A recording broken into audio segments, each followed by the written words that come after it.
اور یہ لڑائی کب لڑی گئی؟ سن 38 ہجری میں نبی علیہ السلام کے فوت ہونے کے بعد جناب علی کی خلافت میں. یہ حدیث بتا رہی ہے کہ جناب علی کی خلافت تک امیر معاویہ مسلمان تھے، حق کے اوپر تھے، ایمان کے اوپر تھے، اسلام کے اوپر تھے.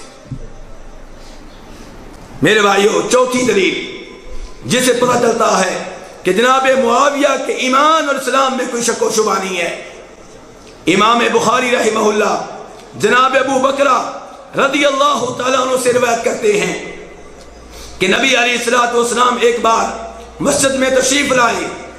آپ کے ساتھ آپ کے نواسے جناب حسن تھے رضی اللہ تعالیٰ عنہ.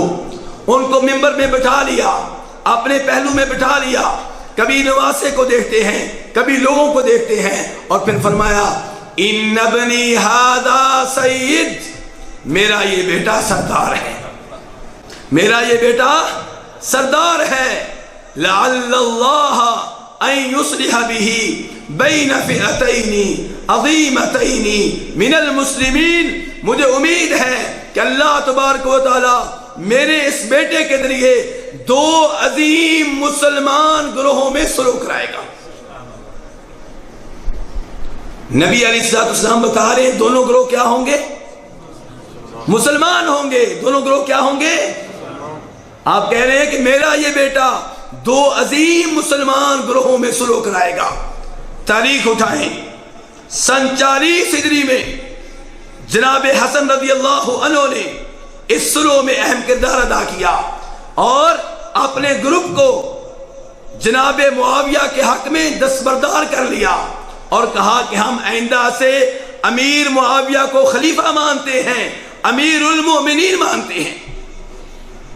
حدیث بتا رہی ہے کہ سن 40 ہجری تک بھی امیر معاویہ کے اسلام میں کچھ شک و شبہ نہیں تھا. بلکہ اگر اس حدیث کے اوپر غور کریں جو کہہ رہی ہے کہ پہلا سمندری جہاد کرنے والوں کے لیے جنت واجب ہو گئی، تو وہ بتاتی ہے کہ امیر معاویہ قیامت تک کے لیے صحیح مسلمان تھے. میرے بھائیو، یہاں بھی ایک اور سوال اٹھے گا کہ جناب حسن صحابی ہیں، آل بیت میں سے ہیں، جنت کے نوجوانوں کے سردار ہیں، وہ نوجوان ہیں جن سے محبت کرنا ہمارے دین کا حصہ ہے. اگر امیر معاویہ غلط تھے تو یہ ان کے حق میں دستبردار کیوں ہوئے؟ خلافت ان کے سپرد کیوں کر دی؟ امارت انہیں کیوں دے دی؟ اس لیے کہ سمجھتے تھے کہ وہ بھی اچھے آدمی ہیں، میں بھی بہتر ہوں، وہ بھی بہتر ہیں، لیکن اختلافات کا حال یہ ہے کہ خلافت ان کے حوالے کی جائے.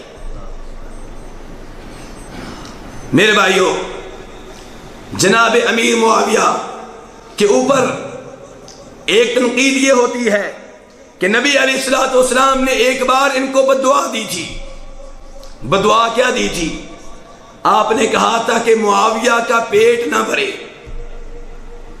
جناب معاویہ کے اوپر تنقید کرنے والے ایسی چیزیں بیان کرتے ہیں اور تفصیل بیان نہیں کرتے، حقیقت بیان نہیں کرتے. میرے بھائیوں، یہ بات درست ہے، مسلم شریف کی حدیث ہے. جناب عبداللہ ابن عباس فرماتے ہیں کہ میں بچوں کے ساتھ کھیل رہا تھا، نبی علیہ السلام تشریف لائے، میں دروازے کے پیچھے چھپ گیا. آپ نے میرے پاس آ کر کہا کہ معاویہ کو بلا کر لاؤ. میں معاویہ کو بلانے کے لیے گیا، وہ کھانا کھا رہے تھے. میں نے کہا اللہ کے رسول صلی اللہ علیہ وسلم معاویہ کھانا کھا رہے ہیں. آپ نے پھر مجھے بھیجا معاویہ کو لے کر آؤ. اس روایت کے اس حصے میں جو مسند احمد میں آئی ہے، جناب عبداللہ ابن عباس کہتے ہیں کہ آپ علیہ السلام معاویہ کو اس لیے بلا رہے تھے کہ وہ نبی علیہ السلام کے کاتب تھے. بہرحال عبداللہ ابن عباس دوسری بار گئے، معاویہ پھر کھانا کھا رہے ہیں. نبی علیہ السلام سے کہا اللہ کے رسول معاویہ تو اب تک کھانا کھا رہے ہیں. آپ نے کہا معاویہ کا پیٹ نہ بھرے. یہ بظاہر بد دعا ہے، یہ بظاہر کیا ہے؟ بد دعا ہے. لیکن میرے بھائیوں، جو جناب امیر معاویہ کے اوپر تنقید کرتے ہیں وہ ایسی باتیں بیان کرتے ہیں، حقیقت بیان نہیں کرتے. امام مسلم رحمہ اللہ نے اس روایت کو اپنی کتاب میں جگہ دی ہے، لیکن کہاں جگہ دی ہے جانتے ہیں؟ اس سے پہلے وہ 3 حدیثیں لے کر آئے ہیں۔ اس حدیث سے پہلے کتنی حدیثیں لے کر آئے ہیں؟ 3 حدیثیں، جن کو روایت کرنے والے جناب جابر بن عبداللہ، جناب ام سلیم، جناب عائشہ رضی اللہ تعالی عنہم، تینوں حدیثوں میں یہ بات آئی ہے کہ نبی علیہ الصلوۃ والسلام نے کہا تھا کہ میں نے اللہ سے عہد لیا ہے۔ کس سے عہد لیا ہے؟ اللہ سے عہد لیا ہے، اللہ سے وعدہ لیا ہے کہ اللہ انما انا بشر، میں کیا ہوں؟ میں ایک بشر ہوں، ارضا کما یرضی البشر واغضب کما یغضب البشر۔ اے اللہ، جیسے انسان بشر غصے میں آتے ہیں میں بھی غصے میں آ جاتا ہوں۔ اللہم فأی المسلمین سببتہ او لعنتہ فاجعلہ لہ صلاۃ و اجرا و زکاۃ۔ اے اللہ، جس مسلمان کو میں بددعا دوں، جس مسلمان کو میں برا بلا کہوں، جس مسلمان کے اوپر میں لعنت کروں، یا اللہ میری بددعا کو، میری لعنت کو اس کے حق میں خیر بنا دینا، باعث اجر و ثواب بنا دینا، اس بددعا کو دعا میں تبدیل کر دینا۔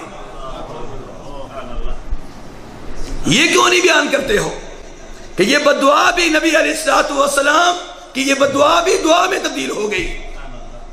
یہ بھی ان کے لیے بہتر ہے، اس میں بھی ان کے لیے خیر ہے۔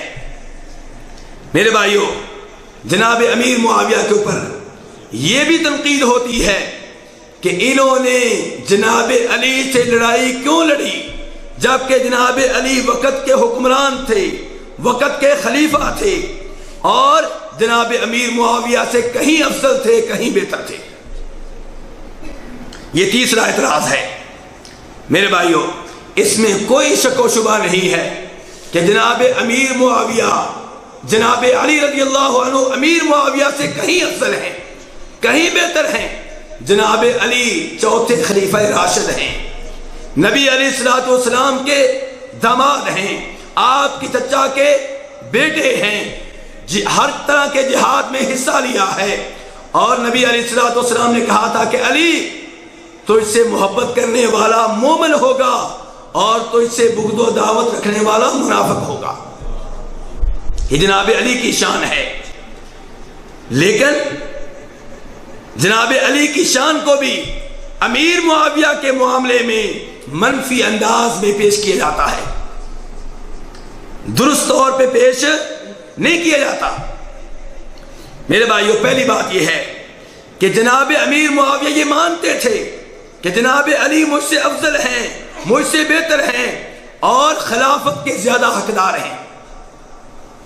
چنانچہ امام ابن کثیر البدایہ والنہایہ میں نقل کرتے ہیں کہ جناب امیر معاویہ کے پاس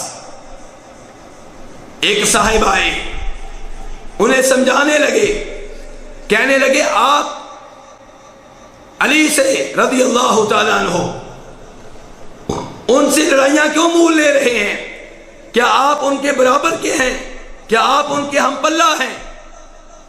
تو جناب علی نے کہا تھا، جناب امیر معاویہ نے کہا تھا، میں اللہ کی قسم اٹھا کے کہتا ہوں کہ علی رضی اللہ عنہ مجھ سے افضل، مجھ سے بہتر اور مجھ سے زیادہ نبی علیہ الصلوۃ والسلام کے قریب ہیں، لیکن میرا ان سے جھگڑا یہ ہے کہ عثمان شہید ہوئے ہیں، میں عثمان کا وارث ہوں، عثمان کے قاتل میرے حوالے کر دیں اور شام کی گورنری مجھ سے لے لیں، میں ان کی بیعت کروں گا، میں ان کی خلافت کو مان لوں گا۔